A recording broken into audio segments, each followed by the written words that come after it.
E a gente não pode confundir a inovação, que a regulamentação vem para atrapalhar a inovação. Eu sou completamente contra isso, ou seja, inovação e regulamentação podem conviver, devem conviver de uma forma conjunta, e isso precisa estar embutido na norma.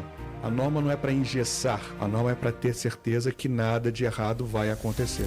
Quando você tem princípios, né, e não regras específicas, você consegue transportar esses princípios para qualquer novo negócio. Existia uma régua que não era equiparada. E a gente percebeu que, inclusive, né, com a evolução tecnológica, as fintechs não tendo legados, ela conseguia lançar produtos inovadores muito mais rápido.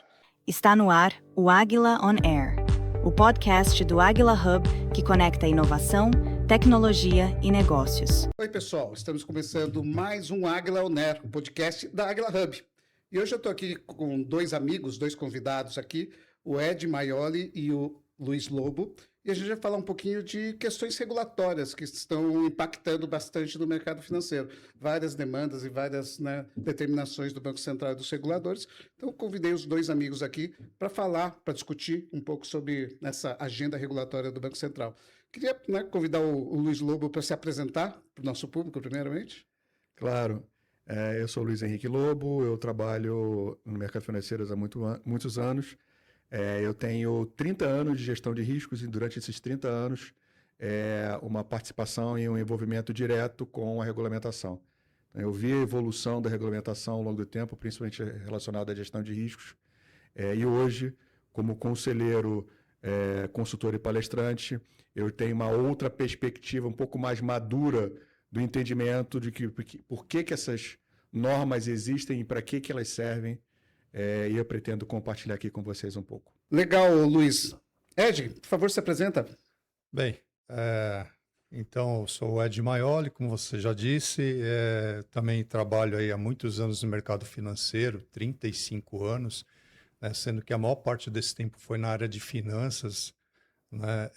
Mas eu também trabalhei 5 anos aí próximo da área do Lobo, que eu era um trade control dentro da área de riscos, né? Então, nessa vivência toda, eu também me deparei aí com muitas mudanças de regulação, né? Várias crises econômicas, né? E hoje em dia, eu acho que a regulação exige cada vez mais, né? Aquela regulação antiga que a gente estava acostumado, que era só você pegar uma norma, interpretar e entregar, já não existe mais. Você tem que analisar muito bem, né, o que você vai fazer e a dificuldade em implementar isso dentro das instituições. Ed, tem um ponto super interessante, e nesses 30 anos eu percebi claramente uma evolução do estilo das normas, principalmente do regulador do Banco Central. Passou de ser normas muito específicas para normas mais principiológicas. São normas, inclusive, que duram um pouco mais de tempo por exatamente isso, porque ela trata do princípio, da direção e não da especificidade dos detalhes. Para isso, existem outras normas circulares, normas técnicas, que podem detalhar quando necessário. Mas, de modo geral, eu diria que as normas dão a direção, dão o princípio, atacam o problema pelo seu princípio. Percebo até uma situação até da evolução que você comenta, que há muitos anos atrás, né, no século passado, no milênio passado, quando a gente fazia interlocução com o regulador, assim, primeiro que existia uma barreira, né? Você não conseguia falar diretamente com ele, tinha que pedir, todo um formalismo para você conversar com o regulador. Eu senti que depois do SPB começou a ter uma integração maior com o regulador, e hoje, né, ele abre muitas consultas públicas, né, para verificar com o mercado o que o mercado acha de algum assunto desse. Tá, você percebe isso também, Luiz? Perfeito, acho que foi muito bem colocado. Acho que isso mostra exatamente a mudança de visualização, de mindset do regulador do Banco Central, tentando se aproximar mais do mercado, entendendo mais o mercado. Por quê? Porque para que a norma saia muito mais adequada e não necessite de ter alterações. Então, é muito melhor conversar antes, discutir antes, entender antes, entender como é que o mercado está olhando isso. Fica uma norma muito melhor quando ela é construída, ainda que o Banco Central tenha o mandato de fazer a norma, ao ouvir o mercado, faz com que essa norma fique muito mais madura, muito mais adequada e crie menos arestas depois no dia a dia. Tá, você enxerga também assim, Ed? Assim, eu concordo com vocês, mas eu enxergo também que o Banco Central, ele também não tenta reinventar a roda, né? Ele se utiliza, né, de princípios e normas que já são utilizadas no mercado lá fora, que já passaram por situações parecidas às situações que nós estamos enfrentando aqui. Então, muitos princípios, por exemplo, Basileia, né, que são emitidos lá por comitês, da Basileia, são aproveitados e adaptados para o Brasil. E o que é importante é que as normas que são mais impactantes passam por audiência pública, né, é discutido com o mercado, como vocês comentaram. Então eu vejo o Banco Central fazendo um bom trabalho nesse sentido aqui no Brasil. Eu acho que a única minha crítica construtiva ao Banco Central e aos demais reguladores é um pouco a passividade e o timing. Ou seja, a gente muitas vezes tem que acontecer um determinado fato, uma determinada notícia, um determinado problema para que a reação aconteça. Eu acho que a gente devia ser menos reativo e mais proativo em termos de regulamentação. E a gente não pode confundir a inovação, que a regulamentação vem para atrapalhar a inovação. Tá? Eu sou completamente contra isso, ou seja, inovação e regulamentação podem conviver, devem conviver de uma forma conjunta, e isso precisa estar embutido na norma. A norma não é para engessar, a norma é para ter certeza que nada de errado vai acontecer. Esse é o objetivo. Ela não quer bloquear. Então, a gente pode ver isso muito claramente em segmentos e mercados novos que estão crescendo, novas fronteiras que estão crescendo, como, por exemplo, a parte de criptoativos, que cresceu antes da norma, ou seja, o mercado começa antes da norma e a norma sempre vem depois, tá? Nada de errado em relação a isso, é uma questão só de timing, não deixar que seja muito depois. Tem um determinado momento onde aquele mercado está maduro e que está exatamente na hora dele virar regulado para que problemas não aconteçam. E aí a gente vê acontecer, sei lá, mercado de cripto, pirâmides, ou empresas não sabendo separar o que é o seu dinheiro, o que é o dinheiro do cliente, e por aí vai, e tem quebras de empresa, etc. Isso tudo acontece. Aí depois vem uma norma para impedir isso, tá? A gente está vendo isso um pouco no mercado de bets também agora, um pouco mais, tá? Então as normas precisam, tá? E eu digo mais, acho que os reguladores precisam também conversar entre eles, porque cada vez mais esses mercados estão interconectados, tá? Não dá para dizer que cripto não tem a ver com o mercado financeiro, que não tem a ver com o mercado de câmbio. Não dá para falar nada que bet não tem a ver com Pix. Então, essas coisas estão completamente conectadas, e a gente precisa que os reguladores também façam as normas. Eu tenho percebido isso, uma melhoria significativamente dessa conversa, desse alinhamento. Eu acho que nos últimos anos eu tenho percebido o que é muito positivo disso acontecer, né? Então, mas aí eu acho que nessa sua colocação está a importância dos princípios, né, emitidos pelo Banco Central, porque quando você tem princípios, né, e não regras específicas, você consegue transportar esses princípios para qualquer novo negócio. Então, você, por exemplo, a governança adequada, ela pode ser implementada para qualquer negócio, né? Então, você consegue, com isso, diminuir os riscos dos novos negócios. Não que não necessite de adaptações nas normas. Sim, serão necessárias, mas os princípios já ditam, assim, grande parte do que é necessário para mitigar os riscos. Eu queria trazer também uma outra mudança muito importante, um pouco mais recente, que foi a adoção da abordagem baseada em risco, tá? Ou seja, a norma, ainda que seja igual, existe um tipo de diferenciação do nível de exigência e complexidade de acordo com o nível da instituição financeira, tá? Então, não dá para a gente exigir um nível de sofisticação igual de um grande banco de S1 do que vai ser uma empresa pequena, uma IP pequena de risco 5, tá? Então, acho que a abordagem baseada em risco, que a gente consegue ver claramente nas normas de alguns anos para cá, ela é muito positiva. Porém, tem que se tomar um cuidado muito importante, que isso não significa que é falta de regulamentação para as instituições pequenas. Quer dizer, isso não quer dizer que você não precise seguir aquela norma, estar compliance com aquela norma, tá? É fundamental que você esteja compliance, ainda que de uma forma um pouco mais simples, menos exigente. Isso não quer dizer que você não pode não ter. Tem que ter. E as empresas precisam entender isso mais claramente, a responsabilidade que elas têm. Na época que eu estava ainda, né, nas comissões da FEBRABAN, existia uma discussão muito grande com relação à exigência do custo de observância entre uma instituição S1, S2, S3 com as fintechs. Tá? E existia uma régua que não era equiparada.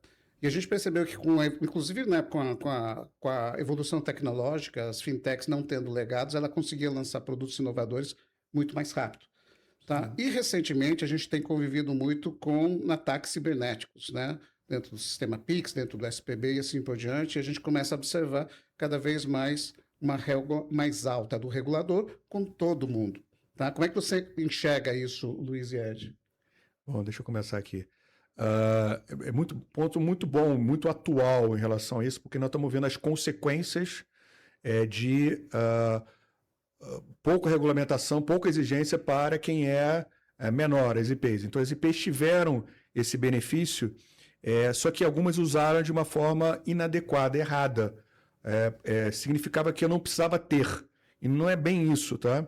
E eu acho que o Banco Central aprendeu uma grande lição com esses ataques do Pix, que foi, ele tinha uma preocupação muito grande com o risco sistêmico, que é exatamente um papel importante que ele tem, por sinal, e ele achava que o risco sistêmico era basicamente os grandes bancos de S1. E realmente são, tá? Só que a gente percebeu que os riscos mudaram, e os riscos sistêmicos não se limitam apenas aos grandes bancos de S1. Tá? A gente percebeu que as fraudes, os riscos cibernéticos fluíram, o dinheiro fluiu, a lavagem de dinheiro fluiu por onde? Saindo de grandes bancos e passando pelas IPs, que tinham um nível de controles de exigência menor, e depois caía numa empresa, numa exchange, numa corretora de criptoativos. Então o dinheiro saía do mercado financeiro e ia para um criptoativo. Então, mostra claramente a necessidade dessa integração, da regulamentação tem que valer para todos. Então, não adianta você controlar só o S1, você precisa controlar o caminho do dinheiro. E esse caminho desse dinheiro, do ataque cibernético, da fraude, está passando pelas IPs e está passando pelas exchanges, que precisam, sim, subir o nível. E aí foi exatamente o que o Banco Central fez recentemente. Ele subiu o nível de exigência, inclusive de patrimônio, que vai fazer com que o mercado mude significativamente. Quer dizer, olha, para você aqui entrar na minha mesa, entrar no jogo, tá? Sentar aqui na minha mesa, não dá para você sentar com um cacife pequeno. Tem que entrar no jogo com um cacife suficiente para você aguentar as exigências. Infelizmente, você tocou num ponto que é verdade, e a gente precisa tomar um cuidado muito grande de errar o ponto, de exigir demais, engessar demais, ou seja, impedir que novas empresas cresçam e surjam, impedir que a inovação aconteça. Não é isso que a regulamentação tem que fazer. É fundamental que ela permita a inovação, ou seja, que surjam novos produtos, que a inovação traga eficiência, que mude o mercado, mas, ao mesmo tempo, com segurança, com uma gestão de riscos adequada. Não dá para você fazer inovação sem segurança. Até porque o que acontece, que é um risco muito grande, que a gente está vendo acontecer, que é a quebra da confiança. Então, quando a confiança, que é um ativo fundamental no mercado financeiro, acontece, outros riscos vêm a reboque, é o gatilho de outros riscos. Eu perco a reputação, a confiança, o que acontece?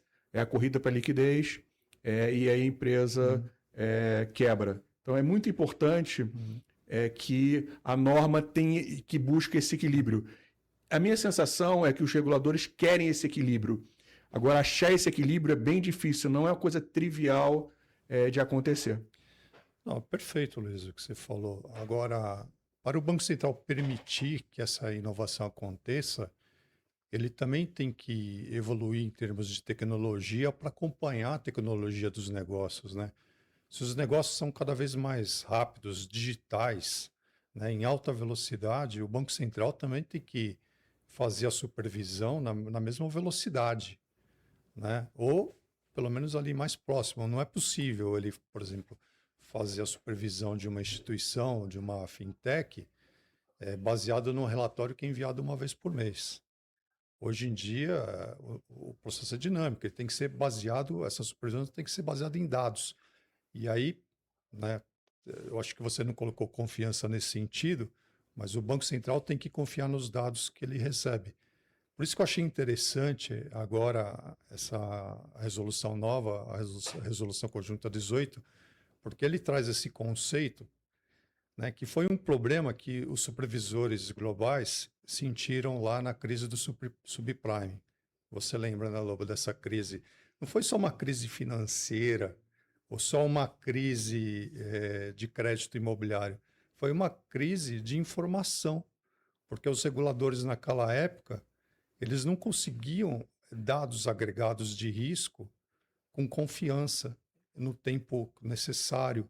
Então, os reguladores perguntavam para os bancos, eles não sabiam responder qual que era a posição deles em determinados riscos, né?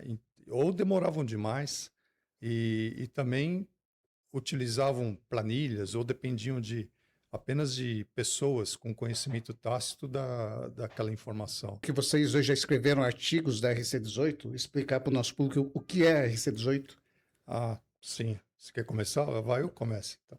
Bem, a RC18 é uma nova norma que exige dos bancos qualidades, né? Isso em dimensões específicas, são 12 dimensões, né? Vai lá desde acurácia até rastreabilidade, né, das informações, para que as informações que chegam, as informações prestadas que chegam no Banco Central, cheguem sem erros, sem falhas, que o Banco Central possa confiar naquelas informações. Acho que o que está por detrás da RC 18, Resolução Conjunta 18, é a responsabilização. Eu acho que tivemos casos recentes aqui de fraudes contábeis, onde a informação estava manipulada e todo mundo estava aceitando como verdade, tomando decisões em cima daquelas informações, e quando você percebe a realidade que está por detrás, a verdadeira, não é bem aquilo. E ninguém ficava responsabilizado por isso. Isso me faz lembrar de uma história, um fato há muitos anos atrás, onde o Banco Central foi a instituição que eu trabalhava e ele queria uma garantia que uma determinada operação era boletada, por exemplo, uma compra de um título público, era boletada no sistema, ele queria ter a certeza, a rastreabilidade, que aquele número tinha chegado aonde? No balanço. Então ele falava, olha, tá vendo essa conta no balanço aqui? Abre os lançamentos dela. Tá vendo esse lançamento aqui? Da onde ele veio? Cara, veio dessa operação daqui que foi boletada nesse sistema e que fluiu dessa forma. Então, a gente fez um projeto super interessante exatamente para garantir e demonstrar a efetividade da rastreabilidade e que todas as informações que estavam realmente boletadas no sistema de entrada tinham chegado ao destino final e estavam contabilizadas da forma adequada. No final das contas, o que a RC18 pede é exatamente isso. É isso que ele quer. Ele quer isso agora, não apenas para os grandes bancos, mas ele quer para todo mundo. Isso muda o sarrafo de exigência significativamente, seja em termos de sistemas, inclusive cultural, isso muda de patamar, exige bastante. Tá? Eu tenho sérias dúvidas se as pessoas estão preparadas realmente para atender esse nível de exigência. Tá? É um desafio bem grande. Olha, eu tenho quase certeza que não, viu, Lobo? Porque muitas instituições ainda dependem de pessoas, dependem de planilhas aí no meio do processo para consolidar dados, para gerar relatórios. E eu acho que isso, com a RC18, vai ter que mudar, né? Então, vai ter que ter, como você falou, responsabilização, vai ter que ter identificação de data owners, data stewards, garantias, né? Controles, né? Para certificar da informação é boa. Eu diria que esse é um primeiro passo já foi dado nessa direção, e ele foi dado através da LGPD. No momento que a lei que vale para todos, inclusive não apenas para o mercado financeiro, exigiu é que você conhecesse onde é que estão os seus dados pessoais dentro da sua empresa. O que a gente está falando agora não é só mais dados pessoais. Estamos falando de dados agora de uma forma geral e, obviamente, dentro do mercado financeiro, que sempre puxa as iniciativas, que puxa as mudanças, as melhorias. Muitas delas vêm, sem dúvida nenhuma, do regulador do Banco Central, que temos que dar aqui os parabéns, que puxa, sai na frente, e o mercado financeiro depois vira um espelho, vira um exemplo a ser seguido por outras instituições. Muito bom. Me passa um pouco de informação aqui. Até quando tem que estar implementada essa RC18? Até o final desse ano. Até o final desse ano, e como é que estão os andamentos? Porque meu primeiro entendimento, quando eu li, era, né, a gente tem que trabalhar qualidade de dados. Qualidade de dados, eu pensei, você deve ser TI pura. Se colocar um engenheiro de dados aqui, colocar sistema para fazer rastreabilidade e assim por diante. Tá? Mas depois vocês me explicaram que não é só isso. Tá? Que mais, além, e talvez, será que eu preciso desse engenheiro de dados também? Acho que sim. Acho que é um conjunto. Ela é multidisciplinar. Não é só dado, é todo um processo, é toda uma parte de políticas, manuais, é o entendimento do dado. Você tem que ter como é que ele flui, né? Perfeitamente. Seria um erro muito grande considerar isso como um problema só de tecnologia. Na verdade, é um problema que envolve toda a instituição, né? Por exemplo, você tem que definir um data owner. O data owner não é o cara de tecnologia. O cara de tecnologia ajuda muito nesse processo, mas ele não é o dono, não é a tecnologia que vai garantir a qualidade daquela informação. São os data owners junto com as pessoas que executam os controles. Principalmente que quem conhece o dado, efetivamente, é a área de negócio, a área de operações, a área financeira. Tá? E a área de tecnologia, basicamente, ela guarda o dado. Eventualmente, ela protege o dado ou recupera o dado. Ela guarda, ela dá as ferramentas necessárias para que isso aconteça, né? A norma traz sempre benefícios, tá? As pessoas veem como uma exigência, uma obrigação, mais uma burocracia para eu fazer. Só que ela traz uns benefícios muito importantes, que nem sempre as pessoas percebem claramente. E um deles é sobre a governança do dado, tá? Então, é exatamente um pouco que vocês estavam falando. Quem é que vai ser o dono? Então, definir o dono do dado ele é super importante. Tá?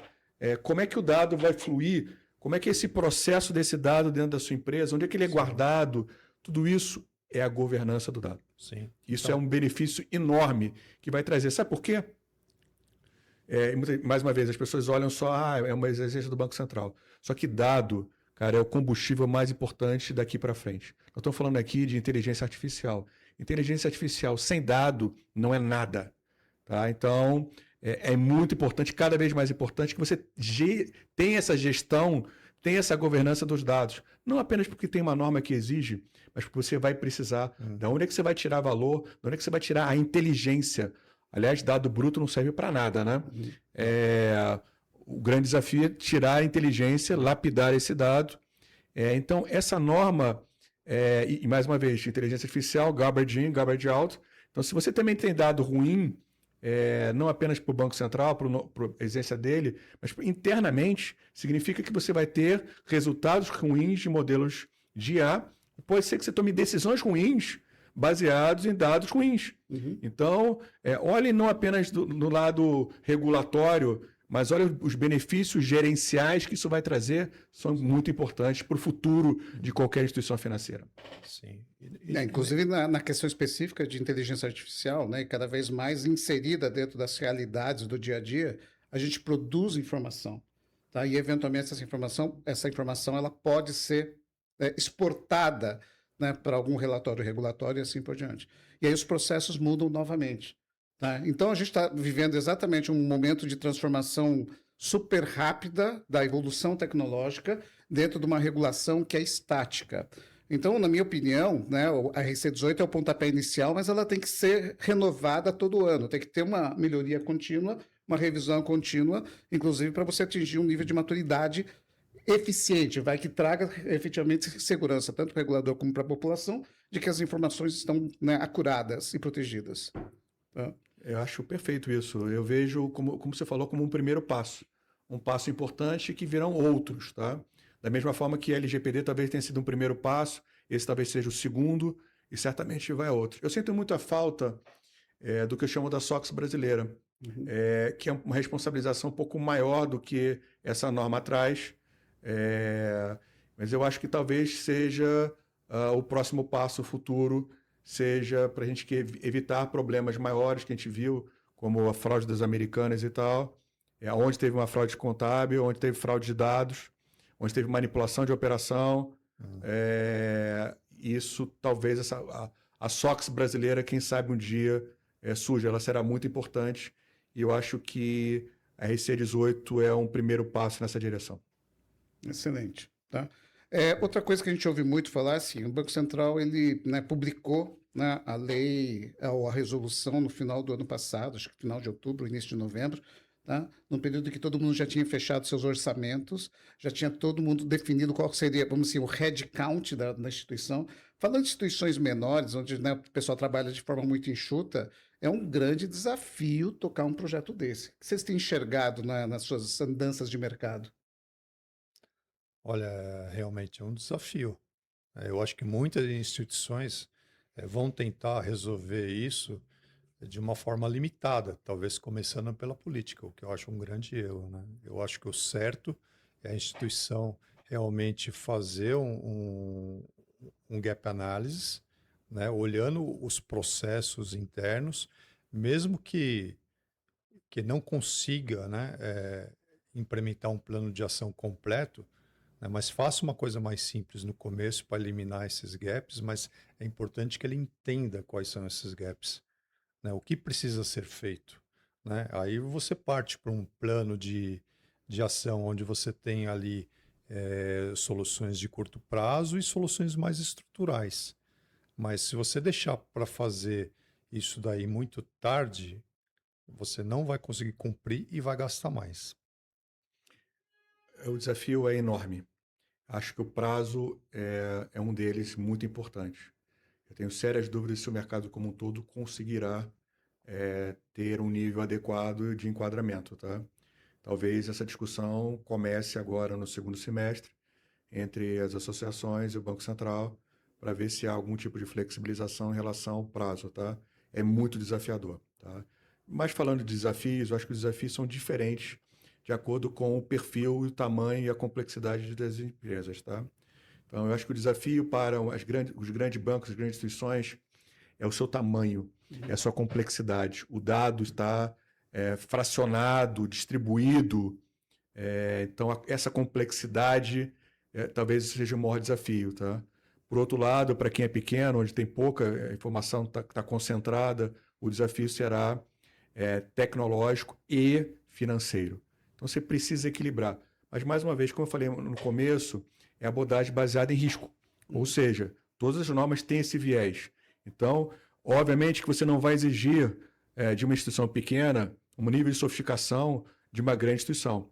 Tá? É que eu brinco, olha, eu sou pequeno, eu não preciso de uma Ferrari. Eu preciso de um carro popular. Tá? É um BYD Dolphin que já me atende perfeitamente, tá? Para a sofisticação. Agora, um BYD Dolphin não vai dar para uma grande instituição. Ela precisa de ser mais parrudo. Tá?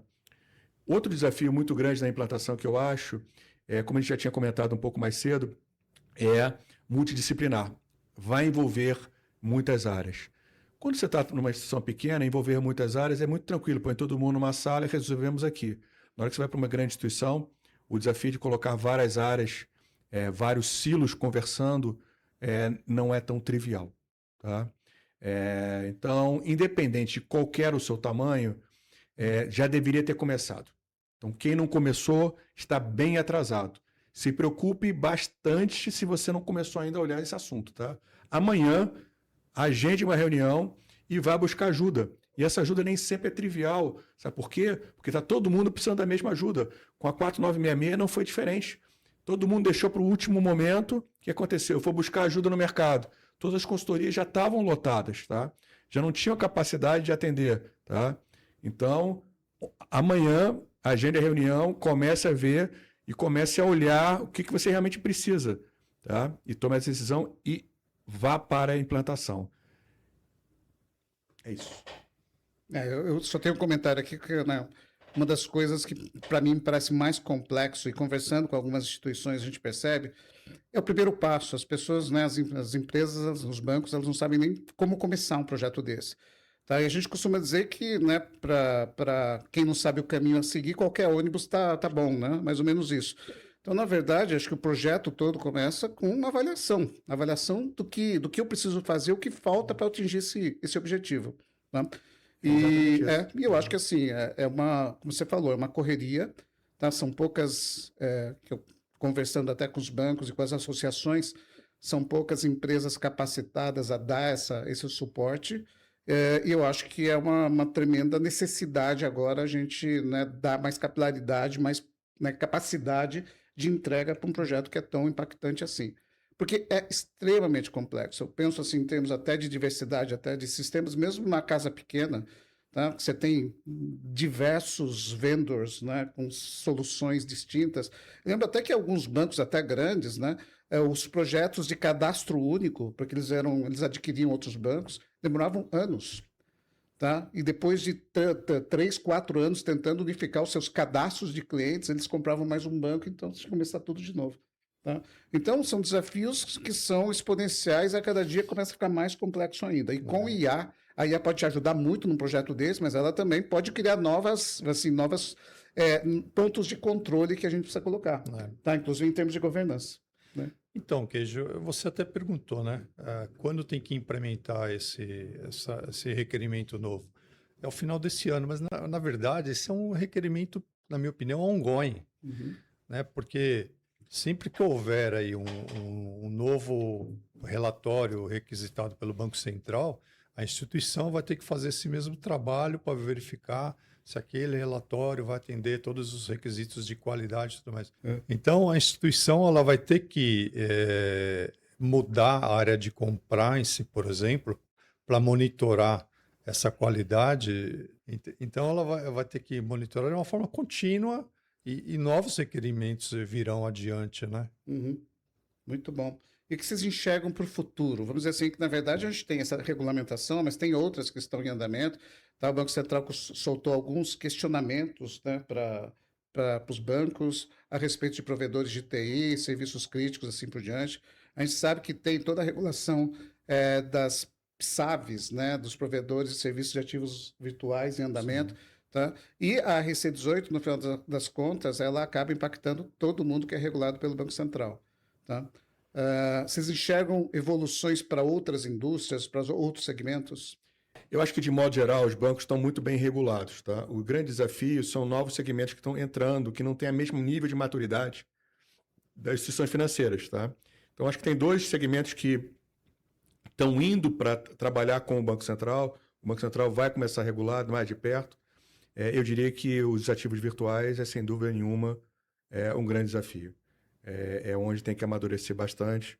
E eu acho que as normas vão amadurecer e vão pressionar mais esse segmento dos ativos virtuais em vários sentidos. Tá? Então, acho que, como você falou, eu acredito bastante nesse segmento de ativos virtuais, as PSAFs da vida vão ter.